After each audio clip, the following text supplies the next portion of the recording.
Last episode, we focused on natural behavior. This episode is all about cued behavior. Cued behavior is something that a dog does naturally or is taught that you put on cue or give it a name, and then ask your dog to do it on command, like teaching your dog to speak. In today's episode, we're going to be talking about both cued and natural behaviors and how to best manage them for a well-behaved dog. Hi, I'm Amy from How to Speak Dog. I'm a canine behavior consultant and trainer and founder of How to Speak Dog, where I help families living with dogs who struggle to listen learn how to teach their dogs the canine life skills that will improve their dog's listening skills and stop all those feelings of embarrassment, overwhelm, frustration, and worry caused by their dog's bad behavior without spending hours and hours training or using methods that just don't solve the everyday problems pet parents face today. Since 1983, I have transformed thousands of foster dogs, client dogs, and my own dogs with bad behavior into dogs who listen and respond reliably, no matter where they are or who is there. I'm here to help you transform your dog's behavior too. If you're new to the channel, welcome, and please be sure to like and subscribe so you don't miss out on any of the new free training episodes I put out here every Tuesday. Let's get started. Next, we'll talk about cued behavior. This is where the sky, the dog, and you are the limit to what you can do. Anything you can teach or get your dog to do, you can put on cue. Today, we're not going to talk about how to do any specific cued behaviors, but rather how cued behaviors actually work with our dogs. And finally, we'll talk about how to use natural and cued behavior to your advantage so that you can have that well-behaved dog that you always dreamed of. Now let's talk about cued behaviors. Again, this is not to teach you how to teach cued behaviors. This is to help you understand how cued behaviors work. So as I mentioned in the beginning, a cued behavior is any behavior you can get or teach your dog to do or catch your dog doing that you can name and put on cue. Ultimately, cued behavior is where you give your dog the cue and then they perform the behavior. That's the goal, but teaching cued behavior doesn't start out that way. Cued behaviors are helpful for limiting natural behaviors and teaching tricks or task-oriented behaviors. For example, if you want your dog to not run out the front door, then you would teach the cued behavior, wait. For tricks and task-oriented behaviors, like what service dogs do, the cues need to be very specific to help with differentiation between the tasks. The reason it's called cued behavior is because you choose a name, a word, or a gesture that you want to represent the specific behavior to your dog, which ultimately becomes the cue for your dog to perform the behavior. Like come, for example. For most people, it means they want their dog to come to them specifically, not just toward them, not in their general direction, but all the way to them so that they're within reach. See how specific that is? The problem with using the cue word or gesture, whatever you've chosen when the dog is not performing the behavior, is that the cue word or gesture then comes to mean nothing to your dog because you're saying it when they're not even close to doing what you want. For example, you say come when your dog's 20 feet away from you, and they may start to come towards you, but then maybe someone calls your name and the dog gets distracted and goes towards the new voice or whatever other distraction. So you said the word and they didn't perform the behavior. The point is that until your dog clearly, and I mean really clearly, understands the cue word means to perform the associated behavior, anytime you use the cue word when they're not performing the behavior, you're diluting the cue's meaning to the dog. In dog training, we call it poisoning the cue. Another example of this is when a dog comes to have a bad association with the cue word. I used to have a border collie, and when we got him when he was around 8 months old, every time we said come, he would go the other way, literally. We don't know this for sure, but we assume that bad things must have happened to him when his previous people told him to come and he got to them. And by bad things, I mean anything a dog doesn't like, but that's for another episode. Anyway, we had to choose another cue word to use with him and teach it to him just like we're talking about teaching it here and how we teach inside our programs. Another mistake I often see is repeating cues. Trust me, dogs have superior hearing. They heard you the first time.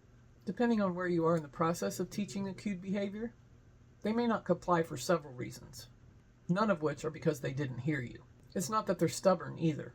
It's most likely because A, they need a few seconds to process what you said, B, they don't yet fully understand the correlation between the cue and the behavior, or C, you move too quickly through the process and they're just confused. And not only do cued behaviors help manage unwanted behaviors, they can also be used to teach tricks and helping tasks. Finally, we talked a little bit about dogs are capable of learning hundreds or even thousands of different cues or words, as long as they are taught and reinforced correctly while they're being taught.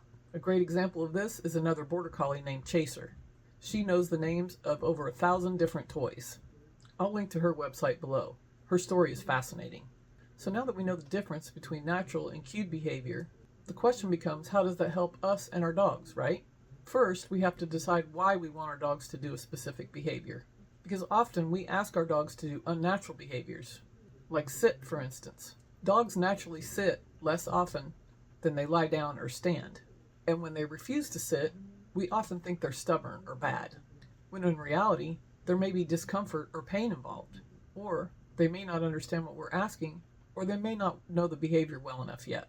So being clear on why we want our dog to do a specific behavior, especially if it seems hard for them, will help us better understand them and meet their needs. Way back in the day when I was showing in competition obedience, there was a Mastiff in our beginner class. For those of you unfamiliar with the breed, they're a really big dog, 125 pounds, give or take. In competition obedience, the sits are supposed to be quick and sharp, and then you move forward. So every time the instructor had us tell our dogs to sit, we would have to wait until the Mastiff sat before we could move forward again. It usually took him a good 15 to 20 seconds. Then, as soon as his butt hit the ground, the instructor would yell forward again. This poor guy definitely did not have competition obedience in his future. Looking back, I can't remember if we ever even tried to determine why he sat so slowly. But back then, it was just expected and accepted without question. Now we know better. Next, we have to decide whether this new behavior we want is to help control an unwanted behavior. Because if it is, we have to understand why and how it will help control the unwanted behavior. For example, teaching wait is more than just teaching your dog not to run out the door. It also teaches impulse control, which is a skill rather than a behavior, and one that you can use with your dog in lots of different scenarios besides just not running out the front door. We'll be talking all about skills in our next episode. When our dogs are behaving in ways that we don't like, we have lots of options to change their behaviors. To do it effectively and humanely, we have to look at whether the behavior we want to change is natural or not. And if it is, we need to decide if there is an alternative way for our dog to meet that natural need. Like digging, for example. If we have a dog whose breed makeup needed them to be able to dig, like Jack Russell Terriers for instance, then we really need to provide opportunities for them to dig. Just not in our flower beds and yards. Because that need to dig is part of who they are. And if we don't provide opportunities for them to dig somewhere, they will likely continue to dig up our yards and flower beds. But if they have their own designated dig pit, or opportunities to dig elsewhere on a regular basis, like in a field or something, then their need to dig up our yards will disappear. And guess what? There's no training involved in that. When it's not a natural behavior, like pacing for example, then we have to know that this type of behavior is a signal that something is troubling our dogs and we need to help them. Sometimes when our dogs need our help, it is a natural behavior like growling, but in what context? I heard a story recently that there was a dog who growled and raised his hackles every time someone new came near him, or his people. His people assumed that it was just him, because he had always done that since he was a puppy, when in reality he was trying to tell them, all along, that new people made him uncomfortable. I don't know how they managed to keep this poor guy from biting anyone as long as they did. I guess it's just a testament to his tolerance, but he had finally had it, and they were asking for help to fix him. So let's recap. We've talked about the fact that behavior that is natural to our dogs is often a nuisance to us, but our dogs don't know that. They're only doing what comes natural, right? We can, however, manage the unwanted behavior. We don't have to just live with it just because it is natural dog behavior. We can use different techniques depending on what the unwanted behavior is and the context in which it is happening.